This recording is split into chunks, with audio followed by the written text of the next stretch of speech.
Di, ano na yan, konti lang kulang yan eh. Mga 500 siguro, 600 na yan. Above 600, pwede na. Wait, makunti lang. Kasi doon, tinignan ko, may kuhan eh, may takwil.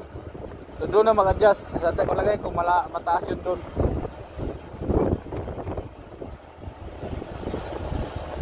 Holidays.